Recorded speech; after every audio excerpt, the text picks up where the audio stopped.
or we'll have to edit it out. Okay, it says it's recording. We'll find out later. Chris, how you doing? I am doing well as it can be, considering that I'm trying to buy a house from 500 miles away. You're trying to buy a house in this area?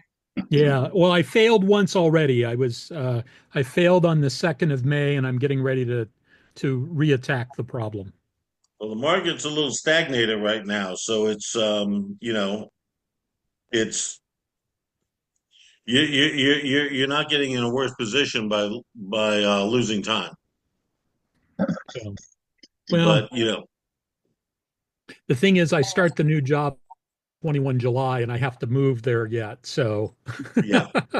so I I have some options, but I found out today when my last day at AFRL is going to be. It's going to be on next Wednesday. So, So you'll be in this area on 21 July? no later than. Okay, yeah, you're gonna have to meet me for a drink. Sounds good. Sounds good. Okay. Where you gonna end up being located? Um, I'll probably end up living in Woodbridge. I'm going to be working in Dumfries. Okay, yeah, I understand. Um, I did commute for a while down to Marine Corps Warfighting Lab. Yeah, I'm up at Tyson's Corner. Yeah, you know what? I think I looked up your house on Google at one point on Google Maps. Yeah, I looked up the Dupuy Institute on Google Maps and found your house. well, yeah, because unfortunately, the Queen suit operates out of my basement. So, Well, we'll give it another minute or so to see how many people show up. This is the first one we've opened to the public, and so far, nobody from the public, nobody I don't know has showed up. But up until now, we haven't opened up any of these things to public. We've just limited to the 140 people or so on the hack mailing list. So we'll see if more people show up or not. Jamie, you want to go ahead and set up your slides? In just a moment. Okay. Now, what we ended up doing, we ended up turning this into a three-part series because Jamie was trying to put together a briefing and he had too much material for a single briefing. And so I said, let's break it out into three parts, or he said actually, he suggested putting it into three parts. So we have gone ahead and scheduled it to be to the opening briefing being this Wednesday, and then 2 Wednesdays from now we'll do the second part, and then 2 Wednesdays after that we'll do the third part, and then 2 weeks after that we'll do Antietam. And this is different than our usual discussions, as you know, this is actually just a proper briefing. So the format here is that Jamie will brief for 30 to 45 minutes, and then we'll take questions and discussions. Okay. Unfortunately, I'll be away on a trip in Central Australia, and I won't be able to come attend the second one, but I'll certainly be there for the third. Well, if the recording works, I can send you the recording. Oh, good, good. That's great. So we'll see. This is the first time we've tried recording them. Okay. Obviously, we're discussing Taiwan. I don't particularly want a record of that. No, no, it ends up in Peking or Beijing or wherever. Yeah, Taipei.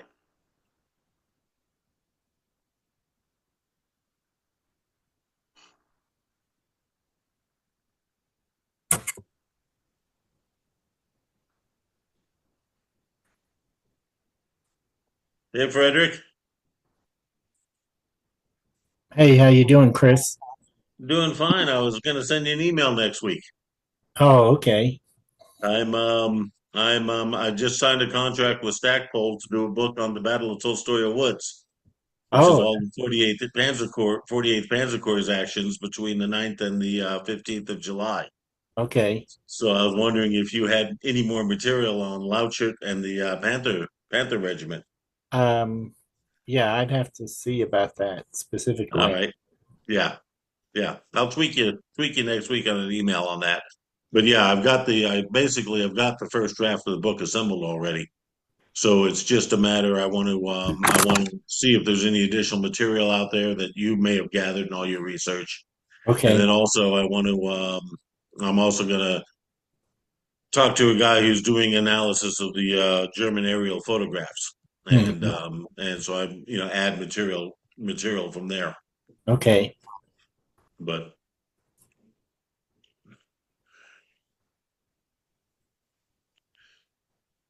so Jamie, you got your briefing you got to put up. You had it up earlier. Is it up? Oh, hold on. It's It says yeah, it's pause. Hold on a second.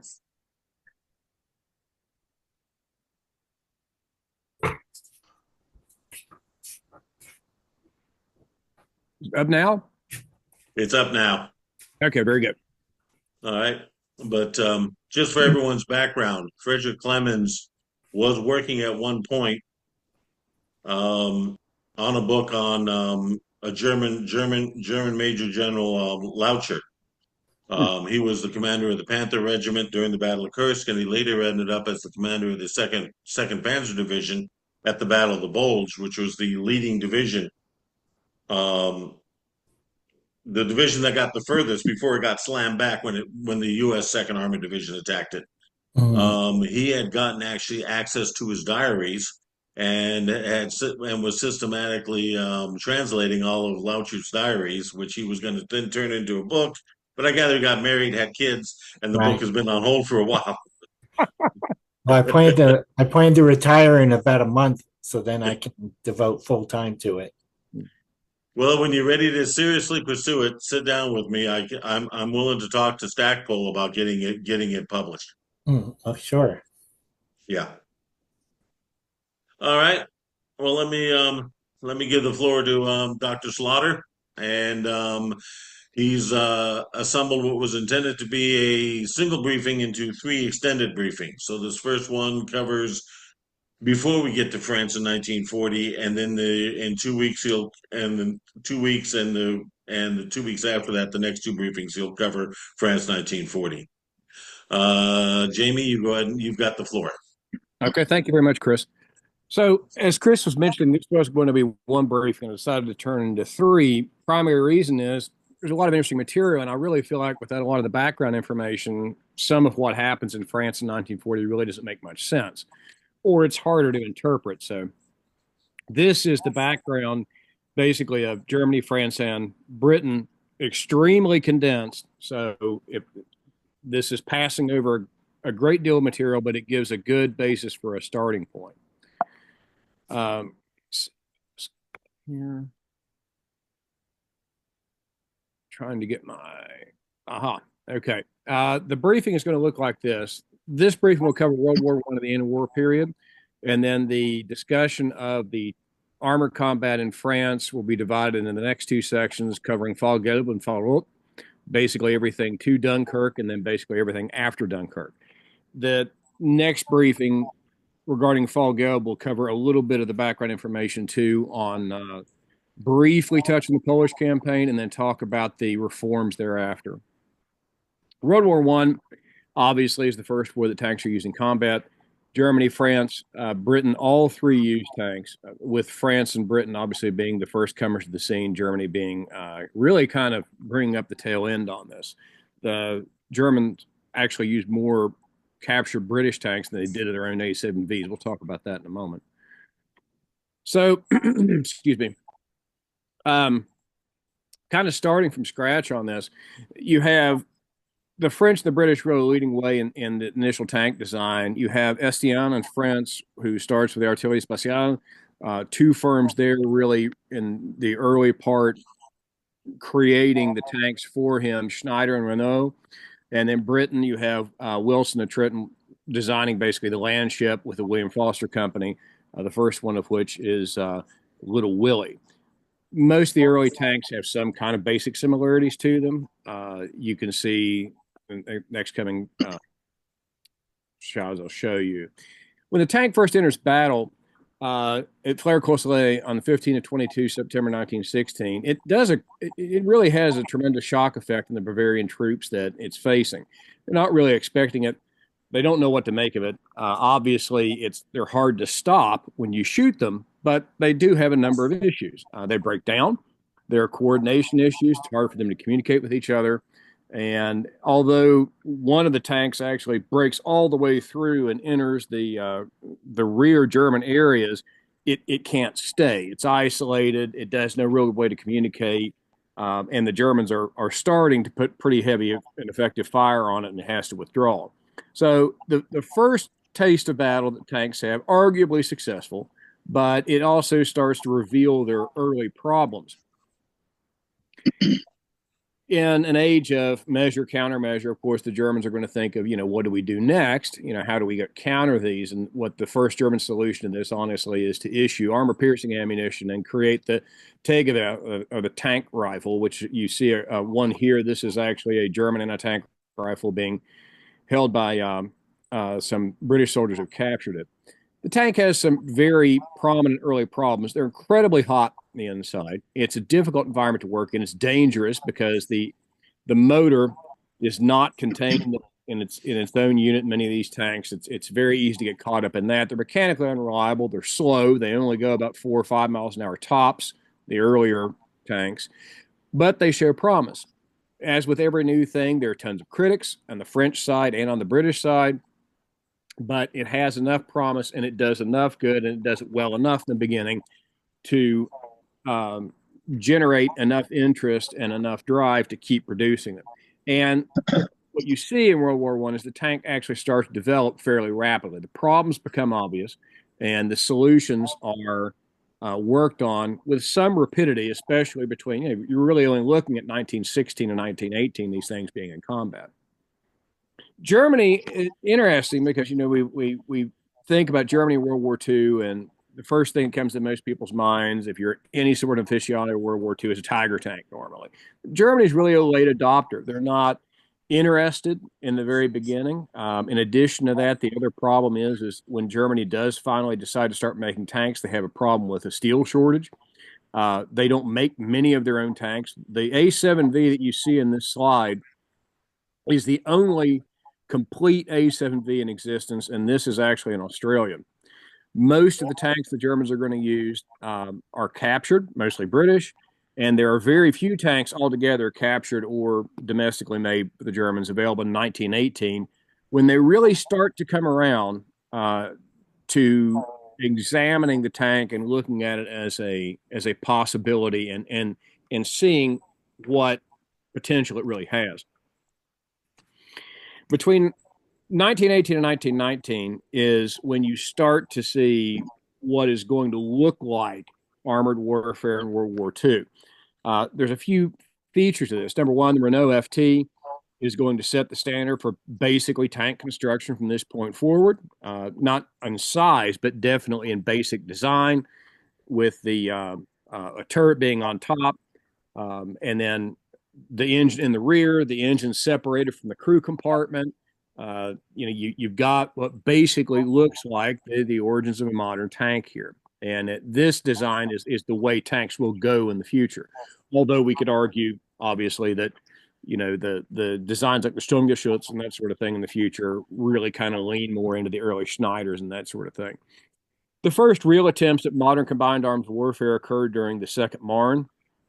The Germans kind of come close in some ways during the Kaiserschlacht, but not exactly. The Second Marne is a much better example of cooperation between infantry, armor, and aircraft on a limited scale, obviously within the limitations of 1918. The Germans are considering better designs by 1918, but it's too little too late. They can't get the designs into production, and a lot of this has to do with, again, the lateness of the period and also problems with material shortages as well. If you like this sort of material, and I'm kind of assuming you do, if you're listening to this, Plan 1919 by J.F.C. Fuller, if you look at the diagram, whether it would have worked or not, with the technology X at the time, it never gets executed, but this looks very much like what we're going to see happening in 39 and 40 with concepts of the Bildungskrieg. Obviously, by the time you get to the armistice in November 1918, all of this stuff basically just packs up, and you're not going to see it again for a while. There's not a lot of immediate development in the post-war period shortly after World War One, but there are some very interesting things that do develop in the interwar period a short time later. Versailles obviously puts extreme limitations on Germany: no airplanes, no submarines, no heavy artillery, army limited to 100,000 people, and of course it says no tanks. But the Germans, being very thorough and being impressed with the progress and the effectiveness of the tank of World War I, obviously don't let this set idly by. However, like after every major war, when peace is back in play, there's large-scale demobilization. This results in reduction in capacity for production of armored vehicles, airplanes, pretty much all war material across the board. And this is going to slow development for the better part of a decade. A lot of this stuff is actually going to be scrapped. Some of it will be held in reserve, some will be sold off, but much of this material is simply going to go away or go into museums. The really interesting part, I think, that often gets neglected when we start talking about developments in armored or mechanized warfare in World War II is what's going on in the colonies, especially in Iraq and during the Rif War. And this never receives enough attention. This honestly would be an excellent presentation somewhere down the road, each one of these independently. How Britain and France both come up with some really interesting ideas as to how you can use armor effectively. And both of these actually have a combined arms element to them. In Iraq, what we see is that Britain is using a combination of early air mobile infantry and armored cars to really isolate and engage some of these insurgents that they're dealing with in Iraq, that they're having a hard time. They've traditionally had a hard time with kind of nailing down. The French even get more crafty, in my opinion, and it's not because I'm primarily a French historian, when it comes to the Rif War. So one of the tremendous innovations the French came up with during the Rif War is keeping air power on station and arms. So they're keeping planes in the air aloft for certain amounts of time. By this point, the planes actually have send and receive radios that they can communicate with the ground station. Now, the radios are not the same as the radios in the French mobile columns, but the French mobile columns that are basically patrolling the countryside, that have tanks and infantry and artillery, all three mixed in, have a mobile radio normally located on a truck. If the mobile column actually finds some of the Rif to engage, it can radio the ground station. The ground station radios the aircraft that are on station. And if they're in range, the aircraft actually come to provide support to the mobile column. And the other way around. So if the aircraft spot some of the Rif and the mobile column is within range, once they receive the relayed radio call from the aircraft to the mobile column will try to come where the aircraft are and engage there. In addition to this is really the first time in history that you see a large-scale medevac operation with French aircraft. They're using an output we might call a fire-based system or a FOB system in the 20s to keep large areas isolated and under control with relatively small amounts of troops in a defended fortification. When these fortifications come under fire, most of them have radio sets. If they're taking casualties, in many instances, they can call on French air power, basically converted bombers who will come in, often land under fire and evacuate the wounded. So one of the gross sort of opinions of the French in World War II is they don't tend to be very original, but they're doing a lot of really interesting and innovative material in the interwar period. Unfortunately, some of this stuff doesn't translate very well into 1940, and we'll get to that in just a little bit. Pardon me if I'm a tad hoarse. I've been lecturing all day, so I'm a little tired. The Russia connection. So even though, obviously, the Germans are forbidden from having tanks with the Treaty of Versailles in 1919, officers such as Lutz Guderian and von Sick are not sitting idly by and watching this opportunity pass. The Germans open a facility in Kazan, Russia, and they refer to it as Panzertruppenschule Kammer. where they're going to work with the Soviet Union to design a generation of interwar tanks, and not only design them, but train troops there and work with some of the interwar theorists, both in Germany and the Soviet Union, on how to make mechanized and armored warfare more effective um, in the next conflict.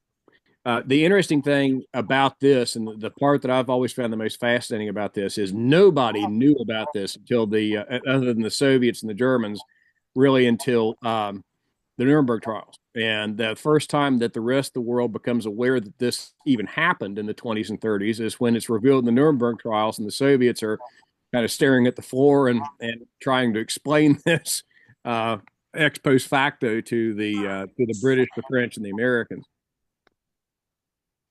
The British actually, by the late 1920s, began experimentation again with armored warfare.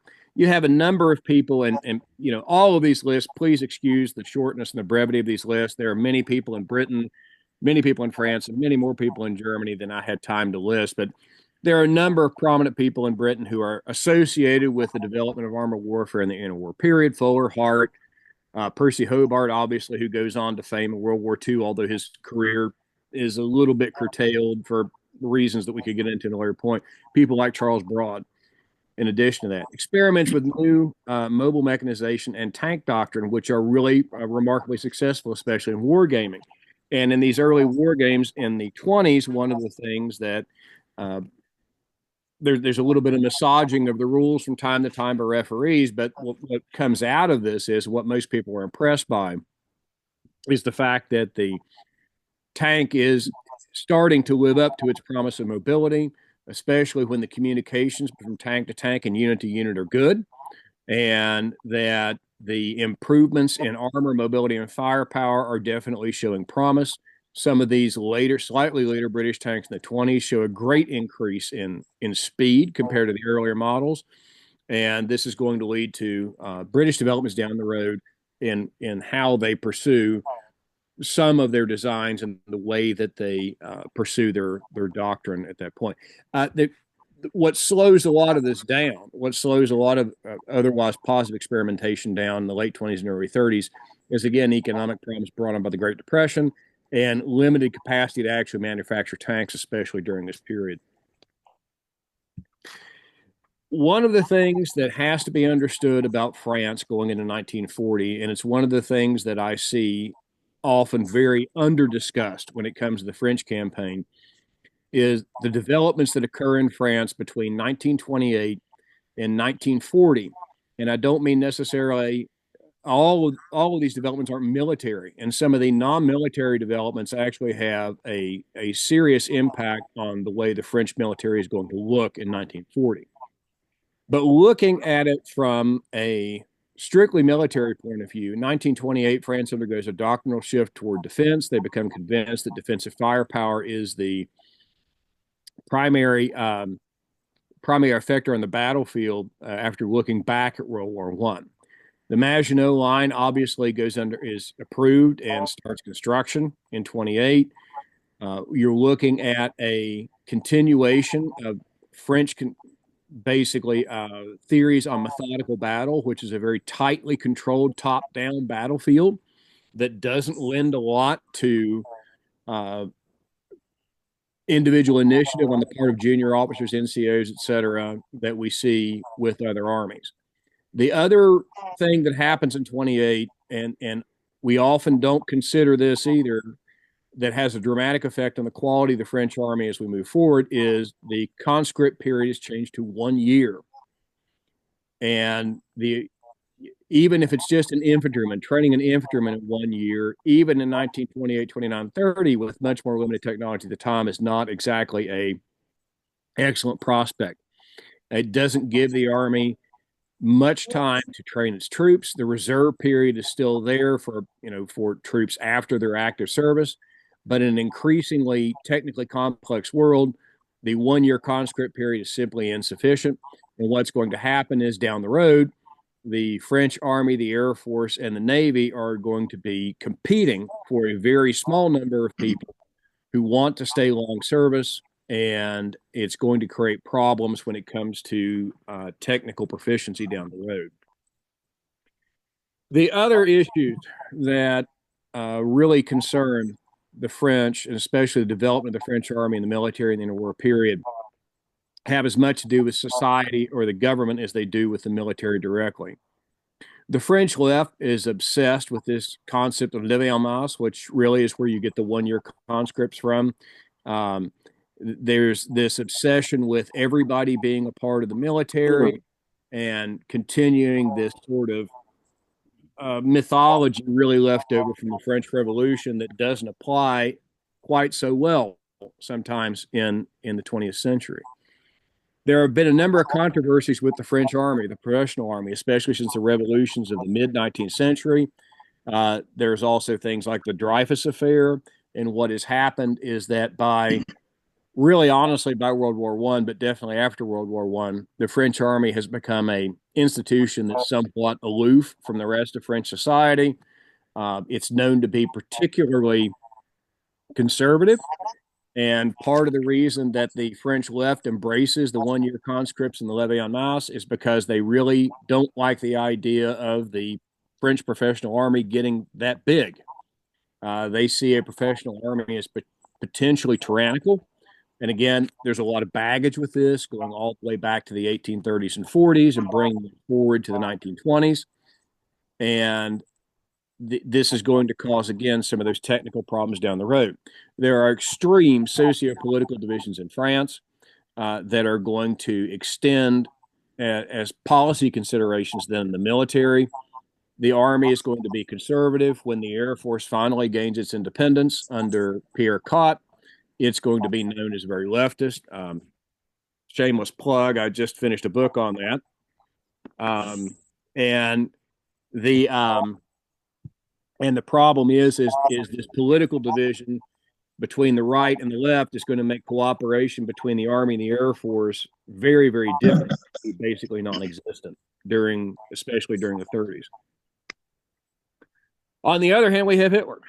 Obviously, by the time he gets into 1934, he basically convinces the Reichstag to give him power. He rearms, he shreds the Treaty of Versailles, gives license to new ideas, allows development of training and doctrine, expands the armament industry, and again, he has supreme power by 1934 onwards. So there's really no conflict in the German government. It's pretty much what Hitler and the Nazis say goes, it goes. So there's no internal struggle there, and that's going on especially in France. With France and Britain from 35 to 39, one of the things that is interesting is the war clouds are actually starting to gather at this point. Whether or not what the exact point that Britain and France both feel like they're kind of having a tripwire moment is always up for debate. I think 38, definitely 37, probably. And, how are they going to prepare for this? Well, France is already looking at the possibility of having another major war with Germany. It's always been on their mind. It's been this sort of consideration that they've had since really 1919.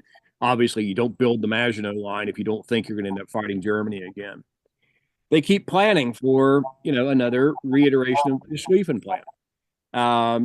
And that's why the Maginot Line goes as far as it does. But then all of a sudden you have the issue with Belgium and Belgium's return to neutrality and the problems that creates, especially for French strategic planning and British strategic planning once the British become more involved. So you're seeing a stacking of problems that France is starting to deal with here. And it's not a simple military problem. It's not just, do we have enough tanks? It's not just, do we have enough men? It's a very complex problem that neither Britain nor Germany have to deal with. The Spanish Civil War, which was one of my other favorite pet subjects, is interesting too because of all three countries' kind of reaction to it. Britain abstains. A lot of people in Britain really don't see the value in getting involved. There are obviously British volunteers who go to fight. The British government and the military do not get stuck in on this. France actually is afraid that if they get involved in the Spanish Civil War will actually spread to France, and France will end up in a civil war. The government's very nervous about that. Both the government and the people broadly have sympathies for what's going on in Spain. And there are some French volunteers in the very beginning. France does some material, but they get shut down quickly because, again, there is a genuine and legitimate concern that if France does get involved, that's just going to spill over, and France and Spain will both be in a war at the same time. Much of what has been said about the Spanish Civil War since World War II is now being reevaluated for good reason. It is not a blueprint for Blitzkrieg, Bewegungskrieg, but it does turn out to be a useful laboratory for the Germans that helps them resolve some issues and test some equipment. Like, for instance, with the equipment testing, the ME-109 gets a couple of significant revisions just due to the performance in the Spanish Civil War. Another thing that starts to get some attention in the Spanish Civil War that is going to be a major advantage for the Germans in 1940 and shortly thereafter are the FIVOs, the Flugverbindungsoffizier, which are basically where the Germans start experimenting with getting the air-ground radio coordination going. So they do have a few divisions, obviously not all of them, that have the ability to coordinate almost directly with the Luftwaffe by the time we get to 1940.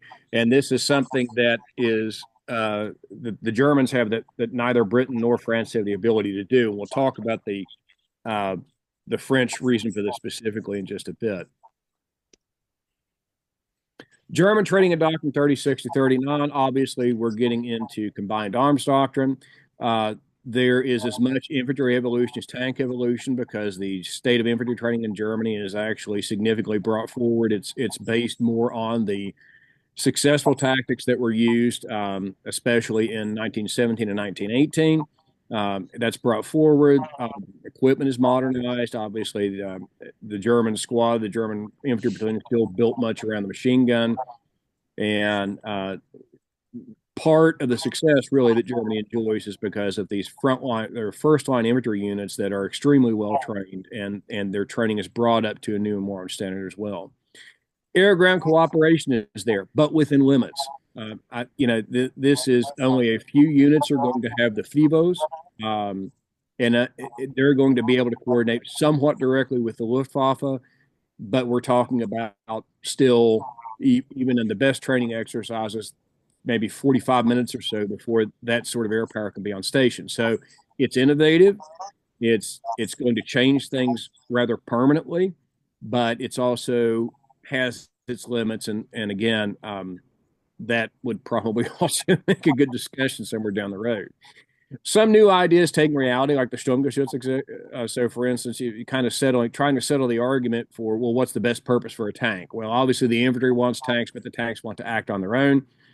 The Sturmgeschütz kind of fills a niche gap there that has a specific purpose. It's more for infantry support. Now, regardless of the fact that later in the war this becomes the German Army's primary tank killer, in the beginning it's designed to be primarily an infantry cooperation vehicle. And there's continual debate. There's going to be debate inside the German Army from 36 to 39, even after the war starts, of what the best concepts are, how the best way to train is, and how do we test this as they go. Engines versus horses. One of the things that's often very misunderstood about the state of all three armies in 1939 is how mechanized they were or were not. France is partially mechanized. It's more mechanized than Germany, but still reliant on horses. Britain, the British Army is fully mechanized by the time we get to 1940. I think there's still a couple of regiments that have horses, but they're not in France, and they're not using horses. But all throughout the war, Germany is going to be largely dependent upon horses. This sort of myth that that there are German tanks everywhere and German trucks everywhere, and every German's got a Kubelwagen or something like that, or they're all rolling around in SPVs. The German half tracks is just a total farce. The German army, the Wehrmacht, is going to be dependent upon these all the way into 1945, and has a much lower overall level of mechanization than Britain, and somewhat less mechanized than France is by 1939. We could all talk about tanks for hours. I love I love tanks. I think they're a lot of fun. They're certainly interesting. There's quite a smattering of tanks by 1939 that are being produced. Germany obviously still has more Panzer Is and Panzer IIs than anything. The Panzer IIIs, which are in production, and Germany's going to actually manage to produce quite a lot of them by May of 1940, compared to what they have in the 39, are still armed mostly with a 37 millimeter gun. There are a few Panzer IVs with short 75, and Germany is using the actually very well built for their era, but starting to age a little bit even by 39, Panzer 35 and 38Ts from Czechoslovakia. Britain has a smattering of tanks available in 39, the Vickers light tank, the Cruiser 1 and 2, and the Matilda 1 and 2, among others. All of these that I have listed here are going to serve in France in some capacity and go on from there. The Cruiser tanks are really designed to fulfill what we would call more of a cavalry role. And realistically, the British Army has a tank force and an army that's really more structured better for colonial duty in a lot of ways than at this time than it will be for a major conflict on the ground in Europe. France has not sat still. The French tanks are actually very, very good. The S-35, the R-35, the Char Bis is a monster of a tank. But the problem, again, in the French Army is going to be kind of like the problem the French Air Force has. You have a few very good designs, and you have a few of those, but you also have a lot of older designs that are still serving, and the FT is still in service in the French Army by 1940. The R-35, the S-35, and the Char Bis are a match for any of the German tanks they encounter. In general terms, they're often better armored, and most of the time, the quality of the armament on those tanks is also better. So Britain and France have excellent tanks that are absolutely outclass the Panzer I and Panzer II in a face-to-face match, more than a match most of the time for the Panzer III, and are capable of meeting any German tank and walking away victorious in a head-to-head fight. There are some limitations to that. The French tank crews are a little bit overworked.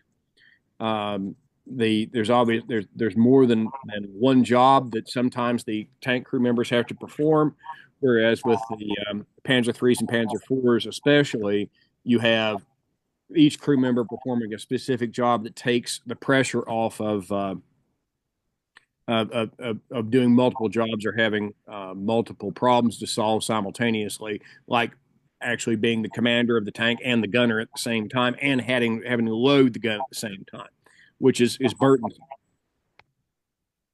Okay, so this brings us to kind of the question before we head into May of 1940, and I'm going to address Poland in the next session. Where are France, Britain, and Germany on Thursday, 31 August 1939? What does this look like? Well, you've got a France that's sociopolitically unstable, that's technophobic, and this really needs to be addressed because this is a serious problem. When I say technophobic, I'm speaking specifically to the radio. The French Army and the French Air Force cannot speak to each other most of the time because the French Army does not like radios. When Britain and France and Germany come out of World War I, they have very similar experiences with problems with radio communication. And the primary problem that all three experience is that it's simply very insecure.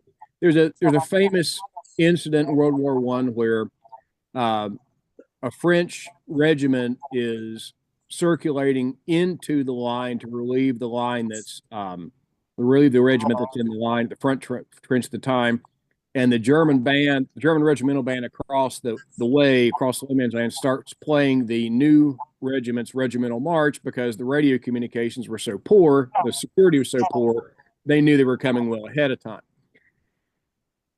Britain and Germany, Britain comes up with some actually great solutions during World War I, including the first iteration of the Fuller phone, which is going to serve until, I think, the early 1990s. Britain and Germany come away from World War I basically looking at the radio as it has a great deal of potential, but it needs to be secured. And France comes away from World War I looking at the radio, especially the French army in particular, as it really is kind of useful, but we're afraid that we can't secure it. So what happens is, rather than try to come up with better ways to have communication security in the French army shuns the radio.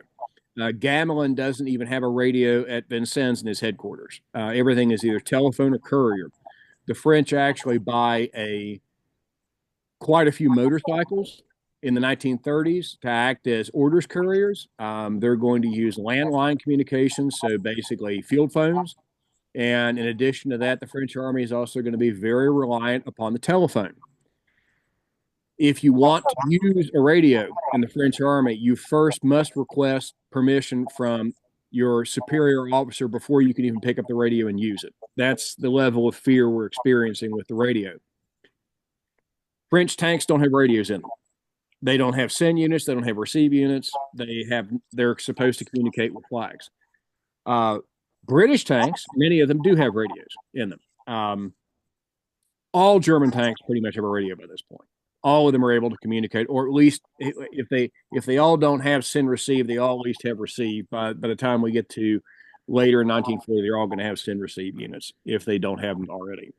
That's really one of the big issues. The Air Force has been dismembered by 1939. When the part of the political stress that we spoke about earlier between the left and the right, in 1938, the communist members of the National Assembly in France are simply booted out because of the French Air Force's closeness with the left, Pierre Cot and the associations there. Rather than being allowed to fight as one unified force, the French Air Force is broken up. Individual squadrons are given to sometimes infantry divisions.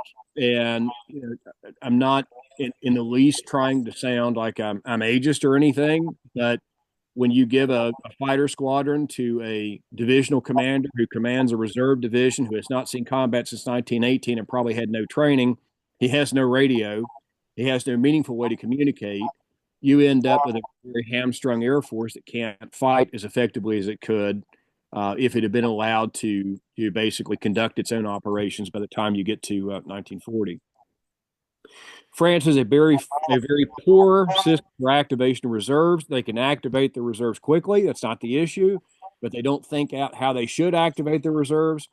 And instead of picking selected people and selected jobs who should stay out of the Army for a while unless they're absolutely desperately needed, they call everybody up at the same time, and people who do sensitive jobs like machining and metallurgy and all of those jobs that you need to keep this equipment being modern equipment being produced are often called up, and they're sitting in the Maginot Line or they're sitting in a trench in France for months during the Phony War when they would have been better off back in industry producing weapons.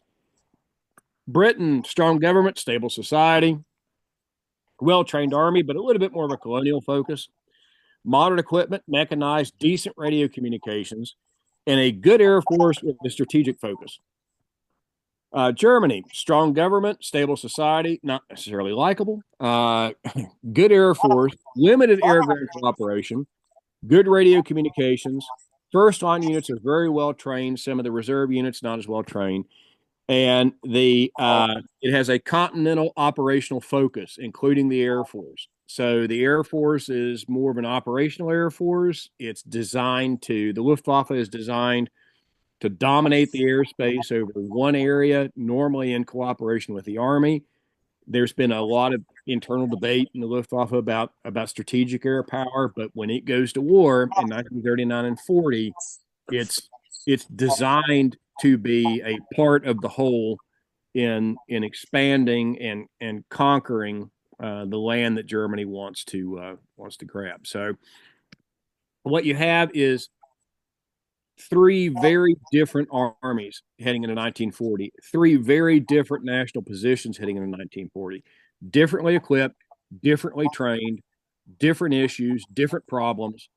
They are not set up the same really at all in a lot of ways.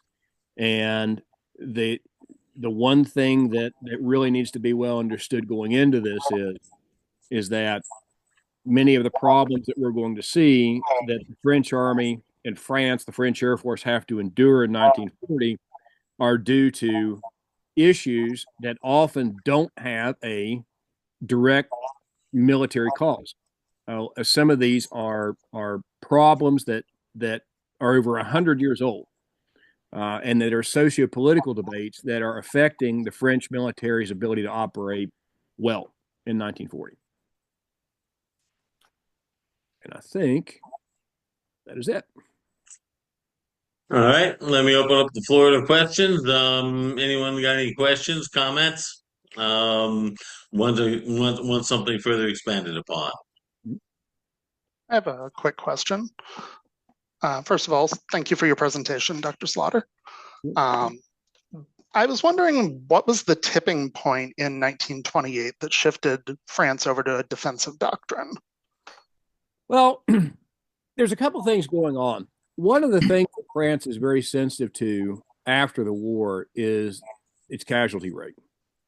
And when the French army goes to look back at the lessons learned from World War I, what I often say the French do is they fight they look at World War I from 1918 backwards, and the Germans and the British tend to look at World War I from 1918 forwards. The primary French impression is that the devastating firepower between 1914 and 1918, before the battlefield was mobile again in 1918, was the primary arbiter of success. In addition to being extremely sensitive about their casualty rate, they were looking at ways to draw conclusions from the combat during World War I. But again, they really look at the period where you were stuck in the trenches rather than what happens in 1918 when you put mobility back on the battlefield. And it's a matter of their national sensitivities and perception that make them in 1928 decide to revamp their strategy, which the French strategy arguably forever, at least in the 18th century, had been offensive outrance, which would mean, attack right away, attack. That had been the French army's doctrine from the beginning. But that mentality cost them so much between 14 and 17 and up to early 18 that was their lasting impression of the war, rather than George and Michael and the Kaiserschlacht and the operations of the Second Marne and that mobility thereafter. And that's why they're going to that's why they switch over to a defensive doctrine. It's this evaluation of the events of World War I. And again, like the radio, seeing a very different reality in some ways than Britain and France, and even really the United States or the Soviet Union, or Russia, the later Soviet Union. I think Doug has his hand up next. Yes, thank you. When did the Germans start committing to produce the Panzer III and the Panzer IV, and what was the thinking? The Panzer III and Panzer IV are kind of thoughts on the drawing board by the early 30s. The thought process is that they already know the Panzer I and Panzer II are outdated and outmoded. They're basically supposed to be training tanks, even though those are going to be the most numerous tanks the Germans have in France in 1940. So they are looking at what they know the Soviets have. They don't know about the T-34 until they encounter it. They can obviously see what the British have, what the French have, because neither the British or the French are they're not really trying to conceal what they have. And they're familiar with a lot of the developments in the interwar period. So they know about Christie suspension. They know about the T-30s, the T-26 series in the Soviet Union. They're familiar with the developments in American armor. And what they can see is frankly, that these designs aren't going to stay modern for long. Tank designs in the 1930s are very often, they're like aircraft designs. You have a frontline aircraft in 1930, it's top of the line. By the time you get to 1935, it's outdated. Tanks are the same way. It's a combination of speed, mobility, and firepower and armor. And by 34, 35, it's obvious that the Panzer I and Panzer II are not going to meet those needs, and those hit the drawing boards very early. Problem is production. And one of the issues that you look at in German production is that although you have a unified government under Hitler and the Nazis that are willing to spend tons of money on the military. If you read, well, Tuesday's book is really good on that, but others will kind of delineate the same problem. You'll get a lot of money for 3 or 4 or 5 months for Panzer production. Then all of a sudden the government decides, well, okay, now we're going to give it to the Kriegsmarine and we're going to make U-boats for a few months. And then the mood changes again. It's like, okay, well, here's some more money for the Luftwaffe. So it's not having that consistency over time. By the time we get to 1939, especially after the invasion of Poland, once the orders are coming down for Fall Gelb and Fall Road, what you're seeing is that the Army starts to get the production capacity that it wants, and you're going to see a surge in production of Panzer IIIs and Panzer IVs between October of 1939 and May of 1940. And the process to go ahead and upgrade the Panzer IIIs to a 50 millimeter gun, because we're already looking at that problematically in Germany, and seeing that the 37 is not going to be adequate over time, especially even the short run. But a lot of the Panzer IIIs that go into France in May of 1940 are still armed with the old 37. Didn't they use mostly twos in Poland? Yeah, twos. There's some twos in Poland. There's ones in Poland. There are very few threes and fours in Poland. I mean, just very few, not many at all. Clinton, you had your hand up next. Okay. My question was around radio and the use of radio. Range, what was the range, and security? Could it be encoded? Was it encoded? Could people listen into other people's radio on the battlefield? Or were they using Morse code? What can you tell me about range and security of the radios? Different radio sets have different ranges. So the air to ground radios actually have fairly good range. Most of the radios also at this point in time have good wattage and good power, so they're going to be able to transmit and receive at distance. I mean, like the naval radios can transmit halfway across the planet. As far as communications goes, the German approach to that is there's a limited amount of encryption that can be done in the radio. Most of it's actually handled by code. Basically, just good. It's good communication security. Everybody has code names. All the operations have code names. All the people associated with the operations have code names. So even if you can listen in on it, which admittedly is still not very hard to do in 1940, you can't really make sense of what's going on. Both armies, actually all armies, are to some extent also capable of doing radio direction finding by 1940 to be able, this is something they actually learned how to do in World War I, and communicate, understand where the communications are coming from, and then if they have time, direct artillery or other assets against them. There are some small tactical German radios, basically backpack radios, that are available in 1940, but not many. Most of the German radios are still vehicle-based. British radios and German radios have about the same. They're fairly comparable. German radios are a little bit better in 1940. The small tactical radios don't have a problem reaching in the mile range. 15, 20, 30 miles is not much of a problem with the vehicle mounted radios, especially if they have good atmospherics and don't have a lot of topographical interference. The smaller tactical radios are sometimes 4, 5, 6 miles range, and that's about it. So, looking at, 10 kilometers for the smaller tactical radios, and for the bigger tactical radios, probably 60, 70 kilometers in a lot of instances, especially with optimal conditions. Okay. Byron, you got your hand up. Good. Thanks. Thanks for organizing this, Chris, Jamie, and thanks for your time tonight. A very interesting presentation. I'm just curious, how did the French assess their own tanks? Did they have enough in 1939, 1940? Did they look at them? I'm drawing an analogy between the Air Force, where they actually started buying aircranes from Curtiss and Douglas, which would indicate they saw some shortfalls in what they were able to build, what their own industry was built. But how did they look at their own tanks? Put aside the whole issue of doctrine and radios. Well, I mean, the French knew they had very good tanks. Okay, now, but here's the thing: you've got to look at this from more than one perspective. The armor is very good. Matter of fact, the Germans have a really tough time knocking out a lot of the newer French tanks. Yes. Guns are very good. So the French guns on the French tanks are always able to deal with the German tanks, which the Germans find pretty annoying, actually. So they know they've got that down. The engines are good. They're mobile. They're faster by 1940, so they're able to move not super fast, but cross country average speed. I'm going to throw this number out there. It's not difficult for them to get 15 to 18 miles an hour across country. So that part's good. And they know they have a good tank, but they kind of had tunnel vision on that. Well, the gun is good, the arm is good, the tank will move, we're done. Yeah. They're not thinking about, for instance, how overworked the crew is. So, for instance, if you're an R-35 and you're technically commanding the tank, but you're commanding the tank and aiming the gun and loading the gun and doing all these things at the same time, that's problematic.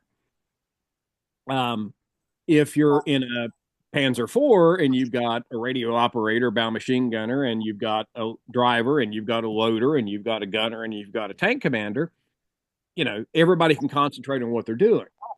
And without the radio at all being in the French tank, which is something that again goes back to that French Army technophobia, they have to. The only option they have is for the TC's tank commanders to stand up in an open hatch with bullets flying around with flags, waving flags in the air, telling everybody where to go. So they understand that as far as being able to engage and resist German tanks, they've got a good tank, but they're not thinking past all the other problems associated with it. And that's where the shortcomings really come in with the French tanks. Do they know that? Some people in the French tank arm are very aware of it, but as far as the army as a whole, doesn't seem to be very responsive to it at all. Did they think they had enough tanks in 1939? I mean, again, I'm just going back to this analogy with the Air Force, where they're turning the United States to try and fill their inventory, and right. Well, see, okay, they don't think they've got enough, but part of the problem too is that Britain and France actually have almost twice the amount of tanks together that Germany has in 1940. okay. They also think that Germany has twice the amount of tanks that they have in 1940, and airplanes too. But if you read the British and French estimates of the number of aircraft, that the Luftwaffe doesn't have anywhere near that, and neither does the Army have anywhere near the amount of tanks that they do. So they don't think they ever have enough. They go into it actually pretty well prepared. I mean, the number of tanks they have is fine. It's the problems with the tanks that aren't directly related to mobility, armament, or armor that make the tanks a lot less effective. Now, the Air Force part two, which is what I've done a lot of my work on previously, the French come to the United States and they want to buy aircraft from the United States to fill the gaps that the Air Force knows it's going to have, because they nationalize the aircraft industry for actually very good reasons and modernize it. But when they get, they can only get the U.S. law at the time said you can only buy a plane that's been in service for at least 3 years. So they can't buy, even though the P-40 was available, they couldn't buy it because it hadn't been in service long enough. And then when they do buy that, they start kind of messing with they put French machine guns in it sometimes instead of the 1919 Brownings, which is a much better gun. Or they want the Brownings in 7.5 French, or they want all of these things done to the planes. And again, with the tanks, same thing with the planes. They never think they have enough. But the quality of them, just like the French aircraft that they're beginning to make by the time the war comes, is actually pretty good. It's the communication shortfalls, the organization shortfalls that really create the problems. Thank you. Mm-hmm. Reed. Thank you for the presentation. I'm looking forward to how this evolves. Is there any rule of thumbs between gun size and armor penetration and kind of armor depth and weight of the tank, and just maybe you could comment briefly on the combination of a main gun and a machine gun or more through the evolution of the tank? Well, okay. So, the whole thing with the tank is armor, mobility, and firepower. What you see with the French tanks, especially in 1940, is that the The armor is better. The guns are generally better than the German guns. The armor is better on the French tanks, the new production French tanks, than most of the armor on the German tanks. As far as the combination, kind of, what are you looking for? By 1940, Germany has the Panzer III and Panzer IV. France has the R-35, the S-35. Britain has a cruiser tank. The Matilda is a especially the Matilda is a beast. I mean, as far as armor goes, it's got the gun leaves a lot to be desired, and it's slow, but it's basically a very solid tank. The question still remains the same with tank design in 2025. You've got to give somewhere. So which of those things, where do you give? What is it that you can afford to give a little bit less on? Where do you want to take your advantages? And I hate to kind of keep coming back and beating a dead horse here, but you look at especially German operations in France, then German operations in the Soviet Union in 1941, often with inferior tanks, and the gun and the armor really ends up being less important than the status of the crew as far as the crew training goes, and the ability of the tanks to maneuver properly and take advantage of the terrain, which is more often than not facilitated by the fact that it actually has a radio. So it's, those things are very important. Any tank crew will tell you, yes, I want a bigger gun. Yes, I want more armor. And yes, I want my tank to go faster.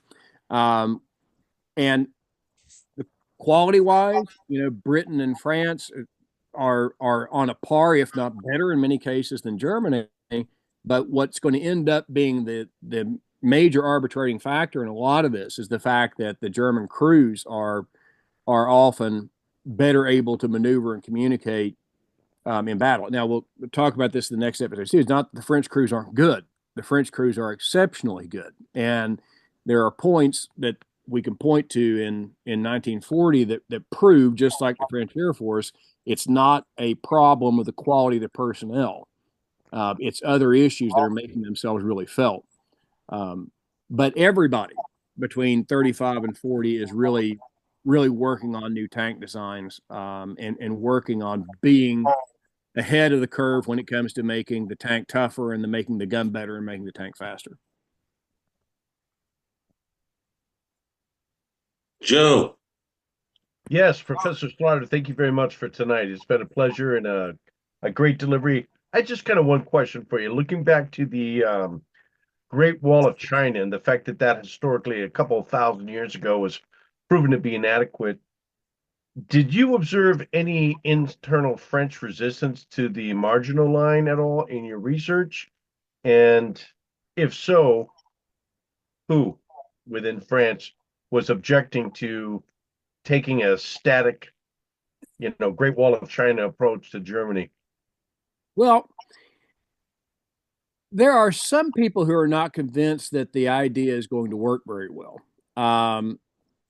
You have people who in France who are looking at the lessons of World War I the same way basically that Germany is. Let's look at 1918 forward, because that's when things really change.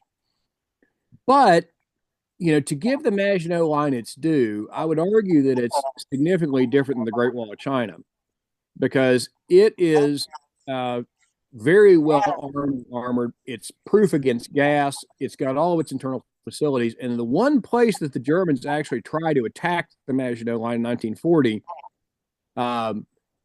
it's a lot tougher nut to crack than they think it's going to be. The other thing that goes in with the thinking on the Maginot Line is that France didn't basically say, okay, we're not going to have any mobile mechanized units.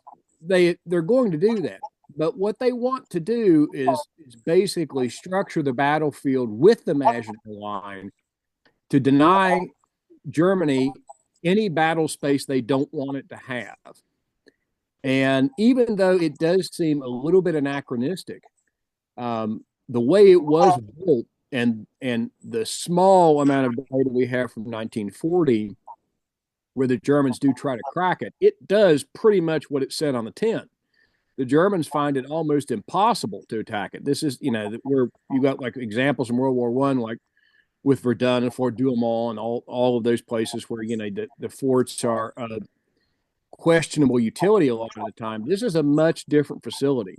And, when you get to the 30s, especially, and you've got the big argument over, are we going to create a tank division or not, which again gets political, believe it or not. You've got, publications like Vers l'Armée de Métier, toward the Army of the Future, that sort of thing. It heats up that argument over the development of armored mechanized forces and what is going to work and what isn't going to work and what's going to be more appropriate. But the Maginot Line was generally fairly well received and pretty popular. The idea was thought to be sound at the time, and also consider that you've got Germany and the Soviet Union and other countries investing in similar fortifications because, to an extent, there was a solid argument on the efficacy of defensive firepower during World War One. Thank you.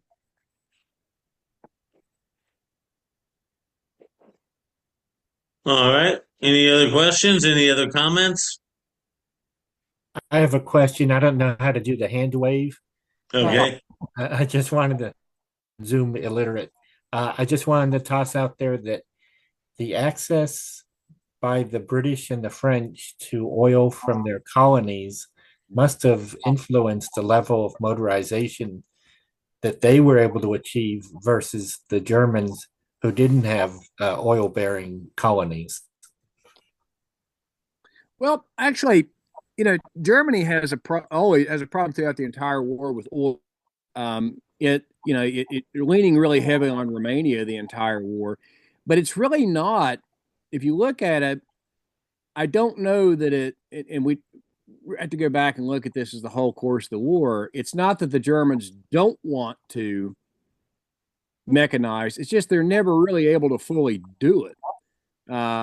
And the other problem is you are right about the oil issue, because I think it's right before 1940 that some of the German units that are going toward mechanization are kind of move back toward horses, because it's easier for them at that point to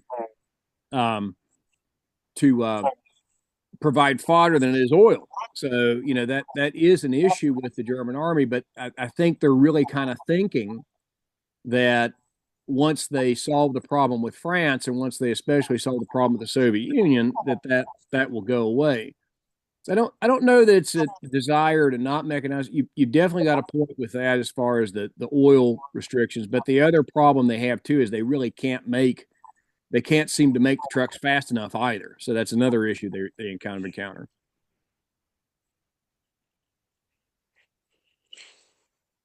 All right.